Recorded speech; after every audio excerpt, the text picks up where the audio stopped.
제가 죽을 뻔한 그날 밤 병원 복도에서 들린 딸의 목소리는 제 안부가 아니었습니다. 여기는 응급실입니다. 저는 지금 산소 마스크를 쓰고 침대에 누워 있습니다. 의사 선생님은 일산화탄소 중독, 조금만 늦었어도 위험했다고 했습니다. 조금만 늦었으면 죽을 뻔했습니다.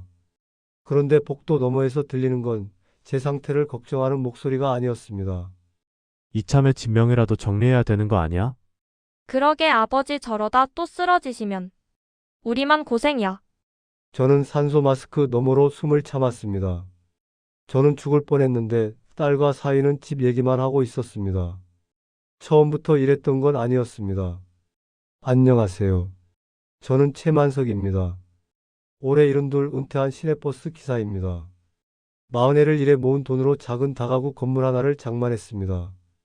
1층은 분식집을 임대 주고 2층에서 혼자 살고 있습니다. 큰딸 선희는 45 보험 설계사입니다. 막내 아들 성우는 39 지방 도시 공무원입니다. 그런데 올해 여름 제 평온했던 일상에 금이 가기 시작했습니다. 아버지 저희 잠깐만 올라가서 같이 살면 안 될까요? 선희가 사위 손자와 함께 집에 찾아온 날이었습니다. 사위는 피곤한 얼굴로 소파에 앉더니 한숨을 쉬었습니다. 요즘 일이 몇 번 꼬이는 바람에 집세가 좀 부담이 되네요. 선희가 제 손을 잡았습니다. 그리고 아버지 혼자 계시는 것도 저희가 걱정이 많아요. 계단도 가파르고 혹시라도 넘어지시면 어쩌나 싶어서요. 2층에 방도 2개 있잖아요. 저희가 한쪽 쓰고 아버지는 편하게 계시면 되니까요. 저는 잠시 망설였습니다. 혼자 사는 게 익숙해졌고 선인의 가족이 들어오면 복잡해질 것 같았습니다. 하지만 손자 녀석이 제 무릎에 기대며 할아버지 같이 살자 하는 걸 보니 마음이 흔들렸습니다. 그래, 그럼 당분간만 같이 살자꾸나. 감사합니다, 아버지. 사위가 환하게 웃으며 악수를 청했습니다. 그때는 몰랐습니다. 그 악수가 제 인생을 흔들 시작이 될 줄은. 선인의 가족이 2층으로 이사 온 첫날, 저는 아침 일찍 일어나 식탁에 국과 반찬을 차렸습니다. 오랜만에 가족과 아침을 먹는다는 게 설레기도 했습니다. 그런데 선인은 출근 준비에 바빴고 사위는 늦잠을 잤습니다. 손자만 졸린 눈으로 밥을 먹었습니다. 선이야, 아빠가 아침 차렸으니까 같이 먹고 가거라. 아이고 아버지 저 시간 없어요. 나가면서 빵 사 먹을게요.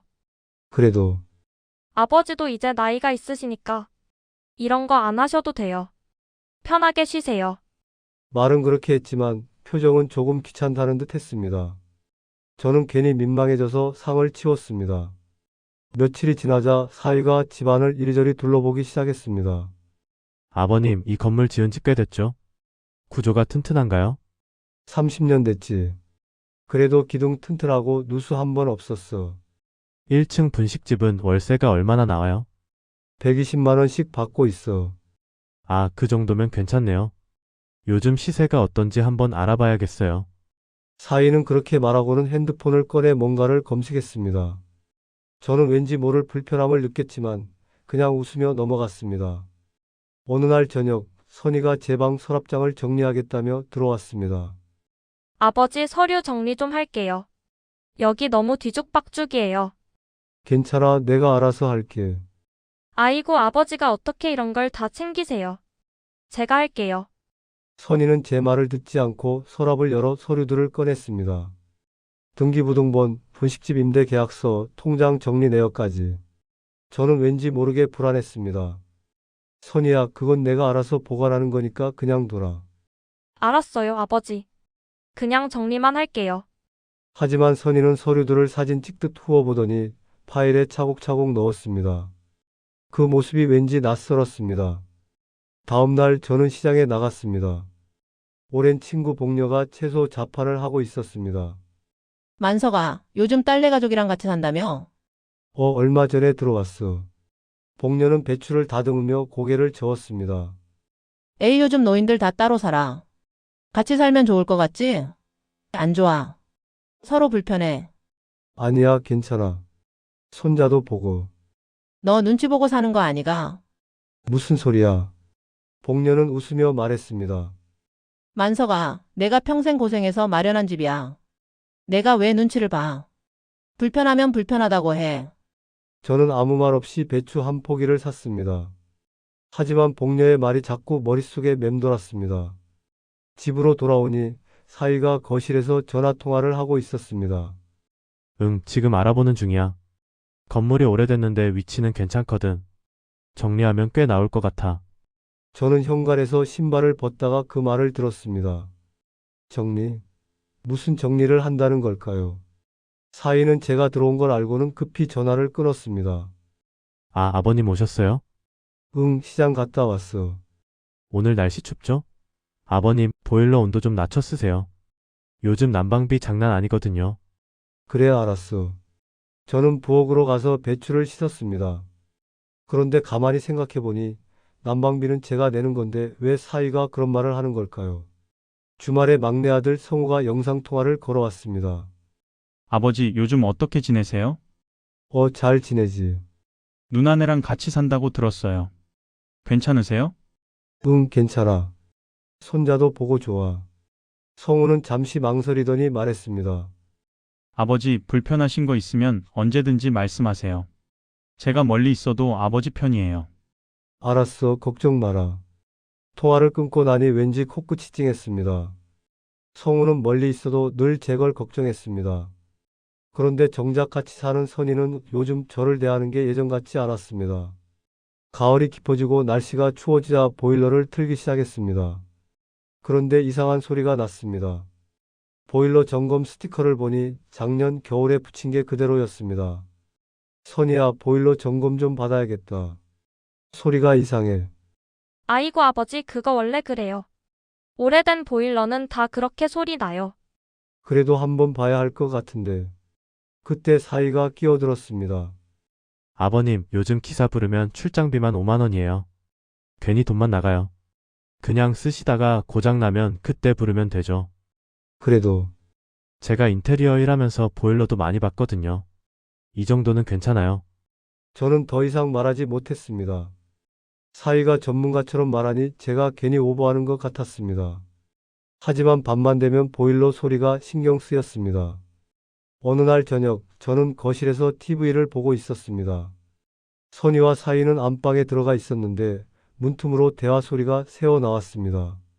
언젠가 이 집도 정리해야 우리도 숨통이 트이지. 그러게. 아버지 명의로만 있으면 나중에 복잡해져. 보험도 한번 알아봐야 할 것 같아. 요즘 노인분들은 다 들어두시던데. 저는 TV 소리를 키웠습니다. 더 이상 듣고 싶지 않았습니다. 가슴이 답답했습니다. 제가 잘못 들은 걸까요? 아니면 정말 선인애가 제 집을 노리는 걸까요?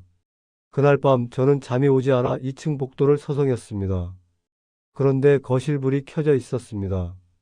사위가 소파에 앉아 뭔가를 보고 있었습니다. 가만히 보니 제 서류 파일이었습니다. 등기부등본과 분식집 점포 계약서를 펼쳐놓고 핸드폰으로 사진을 찍고 있었습니다. 저는 숨을 죽였습니다. 왜 사위가 제 서류를 몰래 보고 사진을 찍는 걸까요? 저는 조용히 방으로 돌아왔습니다. 가슴이 두근거렸습니다. 뭔가 잘못되고 있다는 생각이 들었습니다.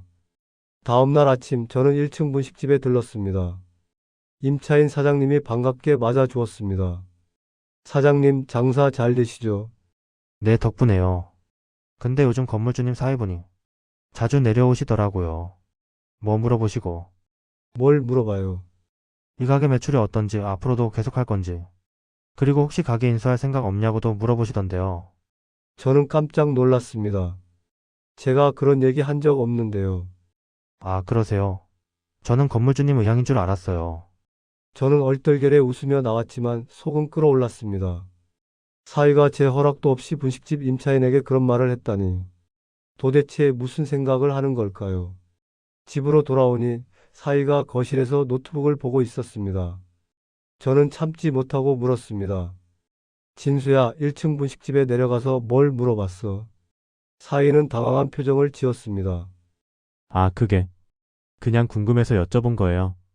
내 허락도 없이. 아버님, 오해하지 마세요.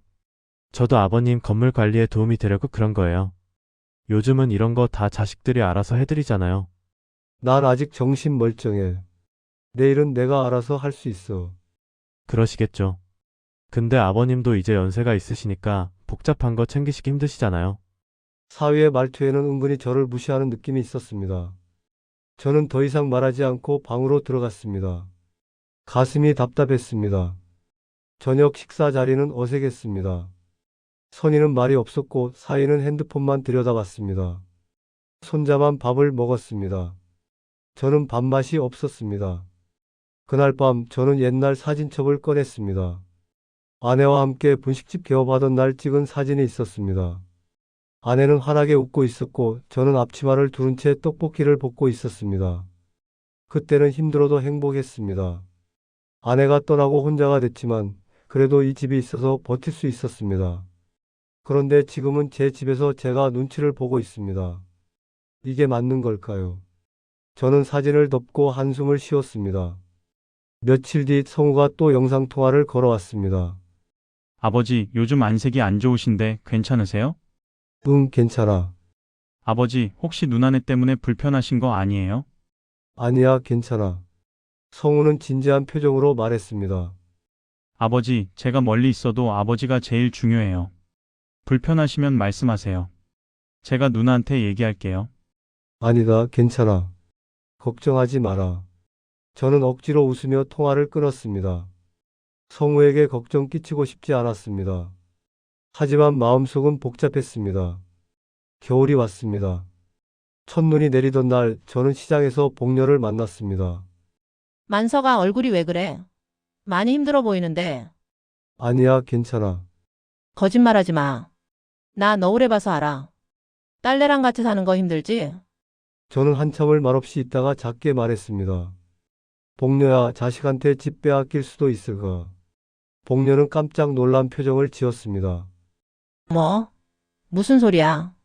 아니야, 그냥 하는 소리야. 만서가 너 정신 차려.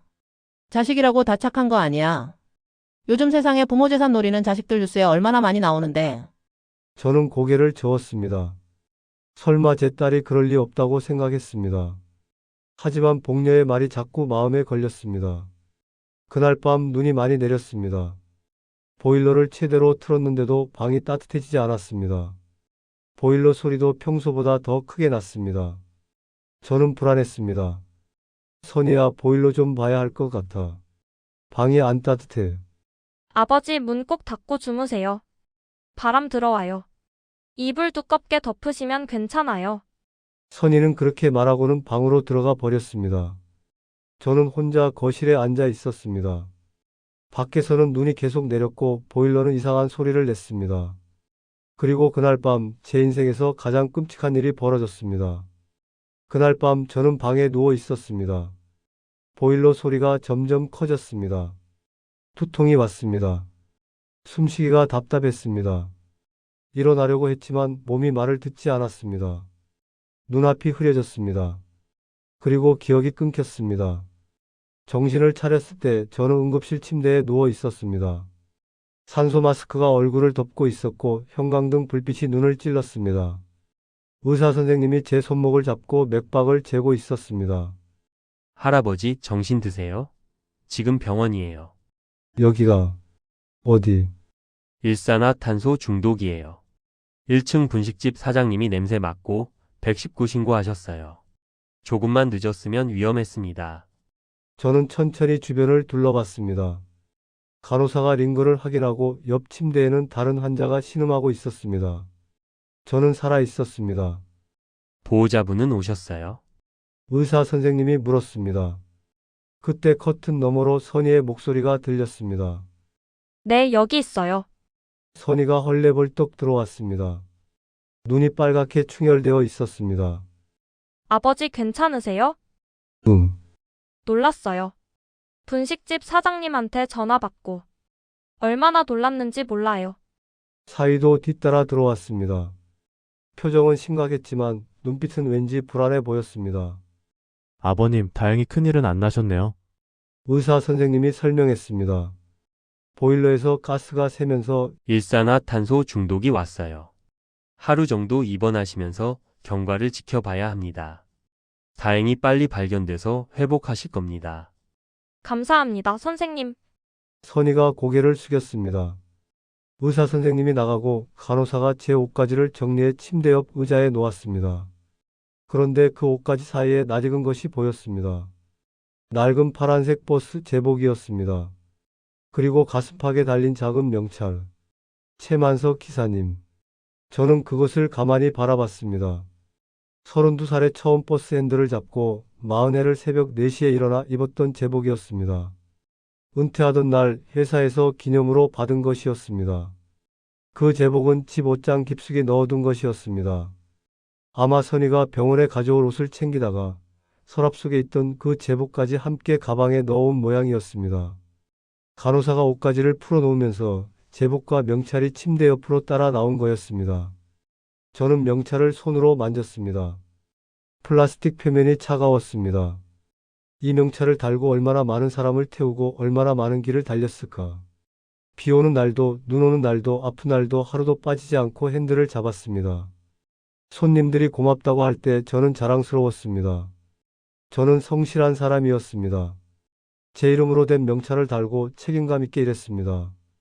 그런데 지금은 누가 저를 최만석 기사님이라고 불러줄까요? 선희는 저를 이제 나이가 있으신 사람 취급했고 사위는 저를 복잡한 거 챙기기 힘든 노인으로 봤습니다. 제가 평생 일해서 마련한 집도 제 손으로 지킨 분식집도 그들 눈에는 그저 정리해야 할 재산일 뿐이었습니다. 저는 명찰을 꽉 쥐었습니다. 가슴이 먹먹했습니다. 아버지 괜찮으세요? 선희가 물었습니다. 저는 고개를 끄덕였습니다. 응, 괜찮아. 그럼 저희 잠깐 밖에 나가 있을게요. 의사 선생님이랑 얘기 좀 할 게 있어서요. 그래. 선희와 사위가 병실을 나갔습니다. 저는 침대에 누워 천장을 바라봤습니다. 형광등이 희미하게 깜빡였습니다. 그때 복도에서 목소리가 들렸습니다. 커튼 너머였지만 또렷하게 들렸습니다. 여보, 이거 진짜 큰일 날 뻔했어. 사위의 목소리였습니다. 보일러 점검 안 받은 거 들키면 어쩌려고 그랬어. 내가 알았겠어? 진짜 고장날 줄은 몰랐지. 그 말을 듣는 순간 며칠 전 내가 점검 한번 부르자고 했을 때 출장비 아깝다며 내 말을 잘라버리던 진수의 얼굴이 떠올랐습니다. 선희의 목소리였습니다. 그나저나 병원비 만만치 않을 텐데. 입원비에 검사비까지. 이참에 진명이라도 정리해야 되는 거 아니야? 아버지 혼자 관리하시기 힘드시잖아. 그러게. 분식집 점포라도 처분하면 당장 숨통이 트일 텐데. 일단 퇴원하시면 얘기 꺼내보자. 우리가 관리해드린다고 하면서. 저는 숨을 멈췄습니다. 심장이 쿵쾅거렸습니다. 제가 지금 뭘 들은 걸까요? 보일러 점검을 안 받은 건 사위 때문이었습니다. 돈 아끼려고 제 안전을 무시한 겁니다. 그리고 지금 병원비 걱정이 아니라 제 재산을 어떻게 정리할지 계획하고 있었습니다. 저는 명찰을 더욱 꽉 쥐었습니다. 손에 땀이 났습니다. 선희와 사위가 다시 병실로 들어왔습니다. 아버지 의사 선생님이 내일 퇴원 가능하시대요. 그래. 집에 가서 푹 쉬셔야 해요. 저희가 잘 챙겨드릴게요. 선희는 환하게 웃었습니다. 하지만 저는 더 이상 그 웃음을 믿을 수 없었습니다. 밤이 되었습니다. 선희와 사위는 집에 가고 저는 혼자 병실에 남았습니다. 창밖으로 도시의 불빛이 보였습니다. 저는 잠이 오지 않았습니다. 그때 노크 소리가 들렸습니다. 할아버지 실례합니다. 문이 열리고 젊은 여성이 들어왔습니다. 단정한 정장 차림에 명찰을 달고 있었습니다. 구청 노인복지과 사회복지사 이수진. 안녕하세요, 할아버지. 저는 구청에서 나왔습니다. 응급실에서 일산화탄소 중독으로 이송되신 어르신들 안부 확인차 돌아다니고 있어요. 아, 그래요. 이수진은 의자에 앉으며 부드럽게 말했습니다. 혼자 사시다가 사고 나신 거예요. 아니요, 딸네 가족이랑 같이 살고 있어요. 아, 그러시구나. 그래도 다행히 큰일은 안 나셨네요. 이수진은 잠시 망설이더니 가방에서 작은 책자를 꺼냈습니다. 할아버지 혹시 이런 거 아세요? 구청에서 운영하는 도시형 실버 공동주택이요. 실버 공동주택. 네. 혼자 사시는 어르신들이 안전하게 생활하실 수 있도록 만든 공공임대 주택이에요. 1인 방에 공동식당, 공동 라운지도 있고 노래교실이나 체조 같은 프로그램도 있어요. 그런 게 있어요. 네. 그리고 할아버지처럼 집이나 점포를 가지고 계신 분들은 그걸 계속 소유하시면서 공간만 실버주택으로 옮기실 수도 있어요. 임대료로 들어오는 수입은 할아버지 노후 자금으로 쓰시는 거죠. 저는 책자를 받아들었습니다. 깨끗한 방 사진, 함께 식사하는 어르신들 사진, 웃으며 체조하는 모습이 보였습니다. 생각해 보세요. 요즘은 혼자 사시는 게 더 편하신 분들도 많거든요. 이수진은 일어서며 말했습니다. 할아버지 인생은 할아버지 거예요. 누가 뭐래도요. 그 말이 가슴에 박혔습니다. 제 인생은 제 거다. 저는 책자를 가슴에 안았습니다. 감사합니다. 천천히 생각해 보세요. 연락 주시면 언제든 상담해 드릴게요. 이수진이 나가고 저는 혼자 책자를 펼쳤습니다. 한 장 한 장 넘기며 읽었습니다. 어르신들이 웃고 있었습니다. 혼자가 아니었습니다. 서로 의지하며 살고 있었습니다. 저는 문득 생각했습니다. 나도 저렇게 살 수 있을까? 선의와 사이 눈치 보지 않고 제 돈으로 제가 원하는 대로 살 수 있을까? 다음 날 오전 퇴원했습니다. 선의가 차를 가지고 왔습니다. 아버지 집 가서 푹 쉬세요. 집으로 돌아오니 보일러가 새 걸로 교체되어 있었습니다. 사위가 말했습니다. 아버님 보일러 새로 넣었어요. 이제 안전해요.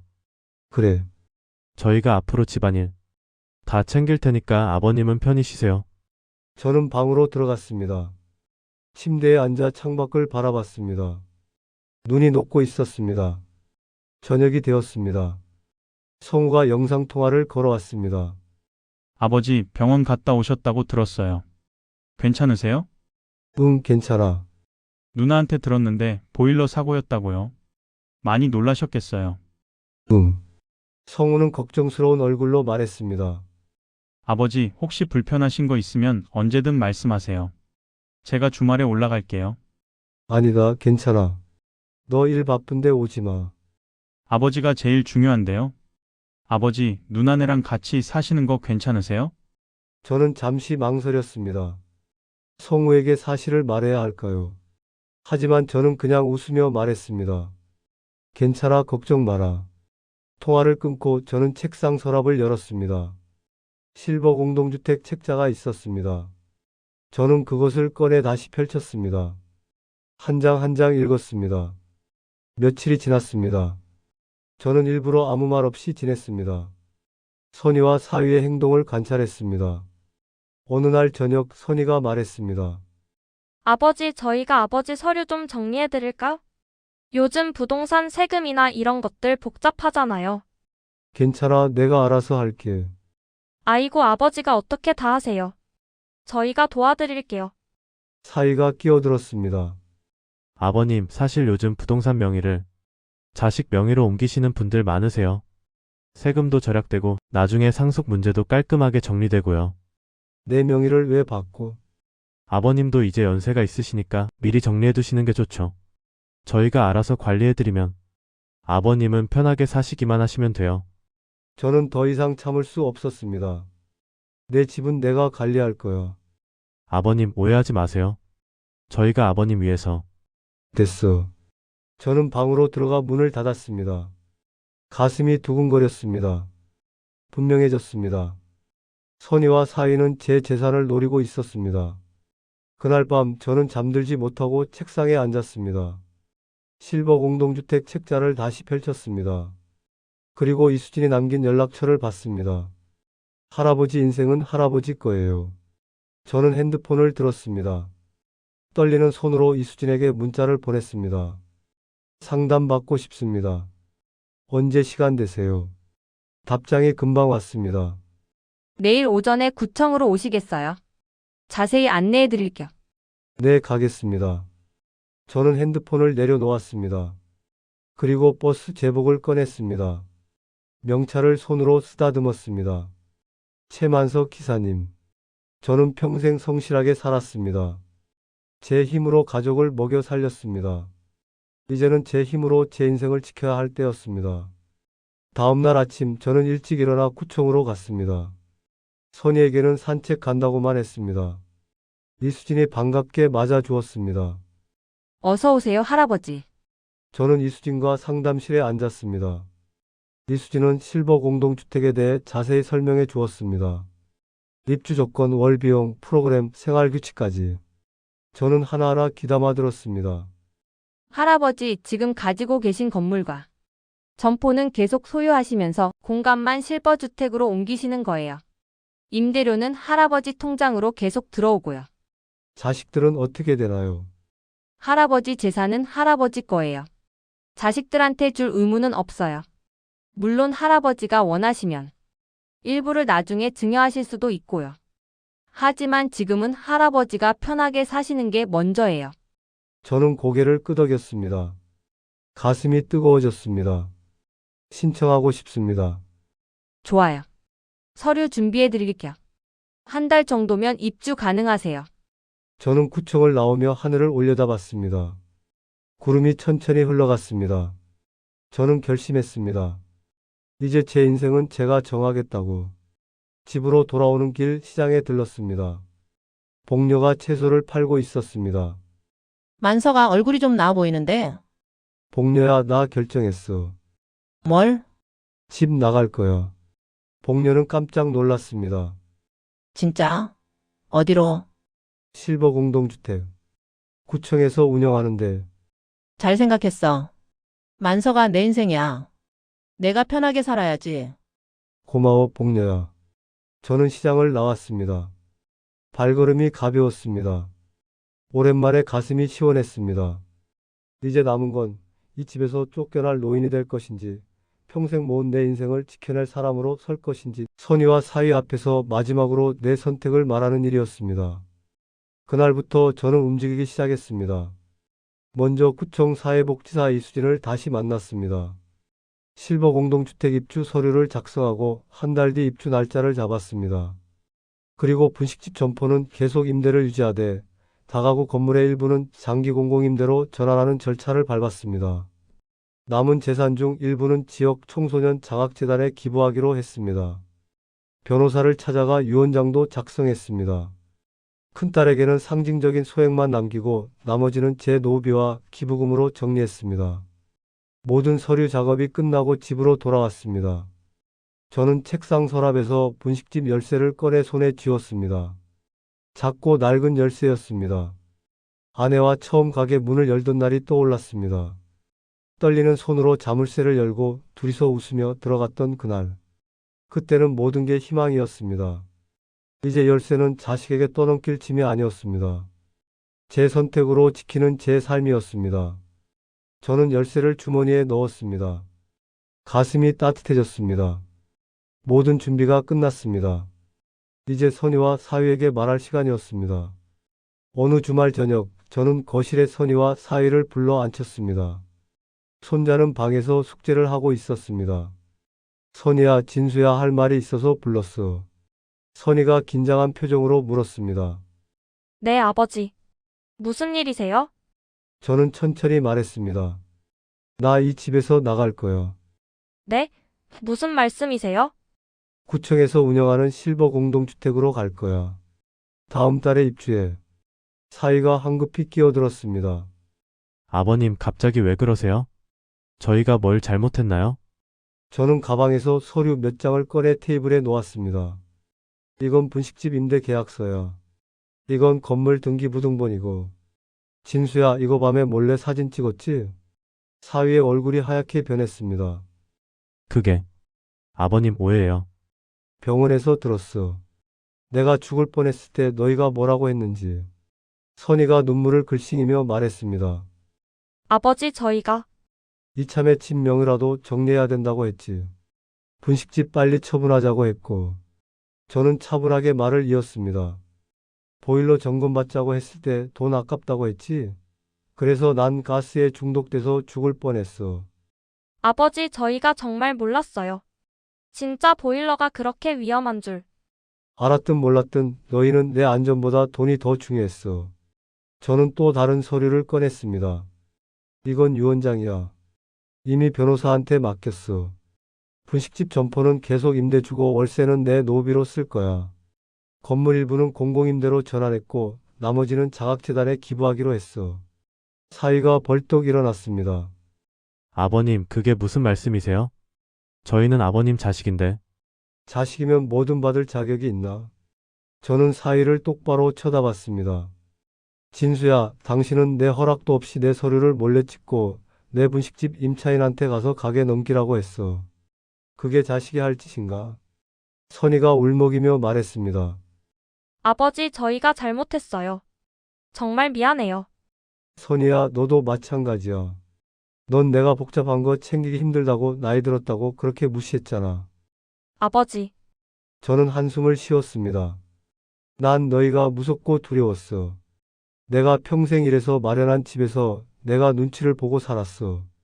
이제 난 그렇게 살고 싶지 않아. 거실이 조용해졌습니다. 선희는 소파에 주저앉아 울었고 사위는 두 손으로 얼굴을 감쌌습니다. 손이 떨리고 있었습니다. 고개를 들지 못했습니다. 자식으로서 부끄러운 모습이었습니다. 다음 달에 나갈 거야. 너희는 방 하나 쓰다가 나가든지 계속 있든지 알아서 해. 집세는 당분간 안 받을게. 저는 자리에서 일어났습니다. 난 이제 누구의 짐으로도 살고 싶지 않아. 그리고 방으로 들어가 문을 닫았습니다. 다음 날부터 선희와 사위는 저를 피했습니다.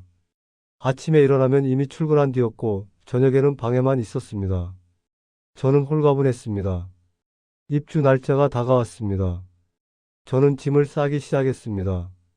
옷가지, 책 몇 권, 사진첩, 그리고 책상 서랍 깊숙이 보관해 두었던 버스 제복과 명찰을 꺼냈습니다. 최만석 기사님. 저는 명찰을 손으로 쓰다듬었습니다.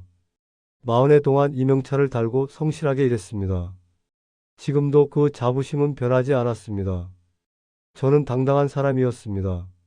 앞으로도 그럴 겁니다. 저는 명찰을 조심스럽게 가방에 넣었습니다.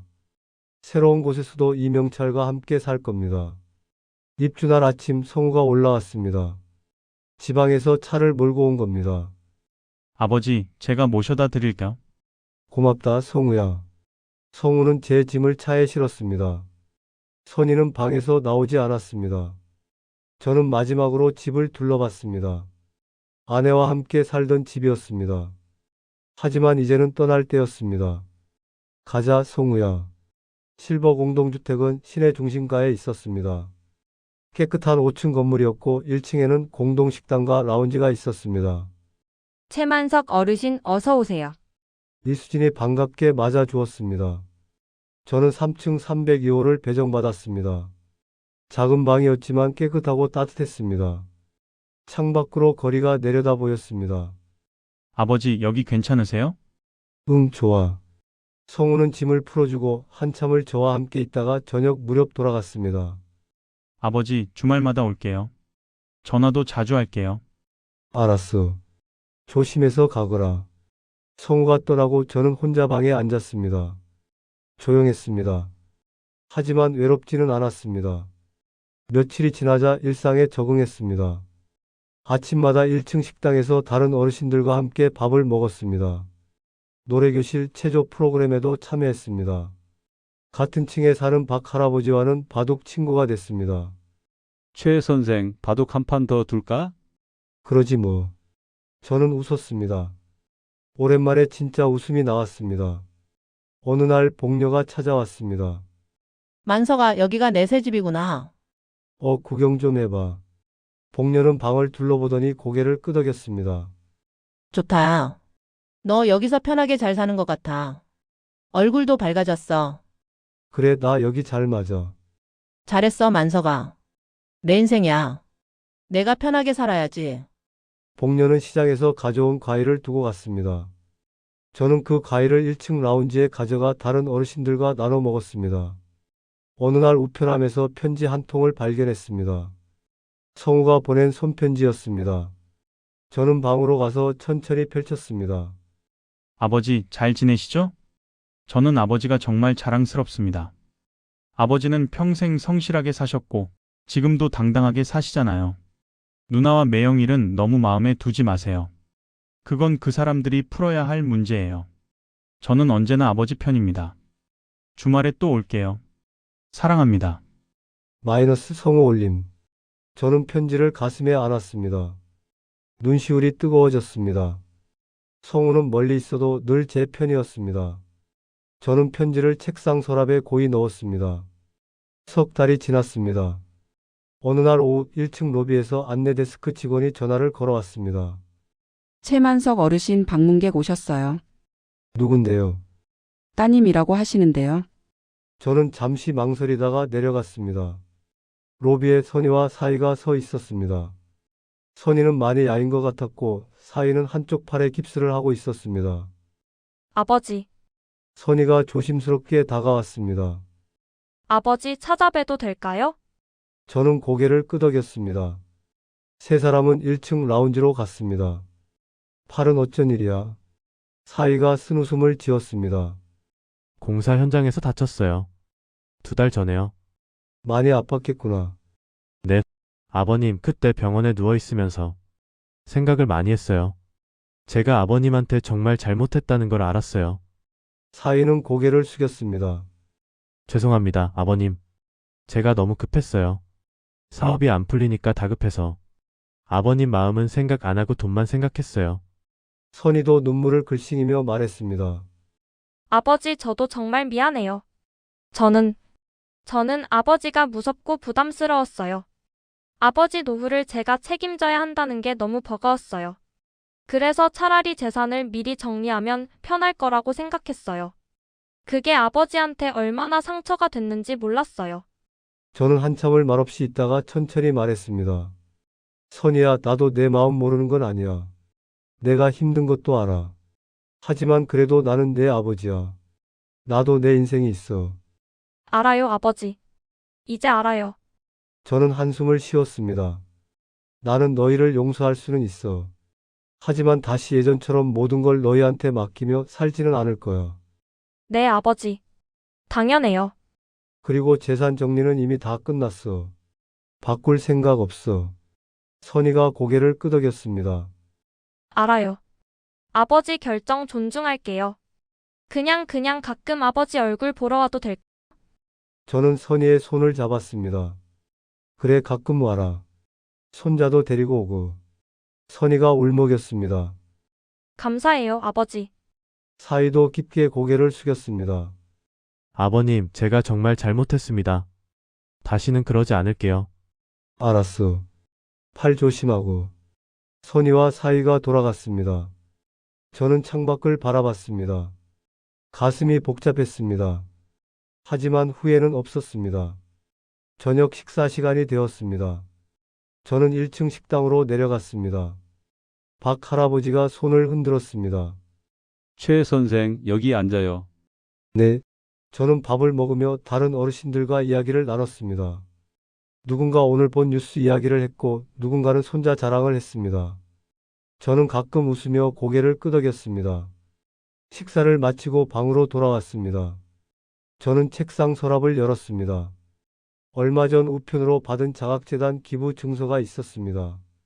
저는 그것을 꺼내 책상 위에 놓았습니다. 그리고 가방에서 버스기사 명찰을 꺼내 그 옆에 나란히 놓았습니다. 최만석 기사님. 과거의 성실함과 지금의 선택이 함께 있었습니다. 저는 2개의 증표를 보며 생각했습니다. 버스에서 내려온 후 제 삶은 늘 누군가의 짐이라고 생각했습니다. 하지만 이제는 압니다. 제 삶은 제 것이라는 걸. 저는 평생 성실하게 살았습니다. 남에게 피해주지 않고 제 몫을 다했습니다. 이제 남은 날들도 그렇게 살 겁니다. 누구 눈치 보지 않고 제가 원하는 대로 살 겁니다. 창밖으로 도시의 불빛이 반짝였습니다. 저는 조용히 미소 지었습니다. 제 인생은 이제부터입니다.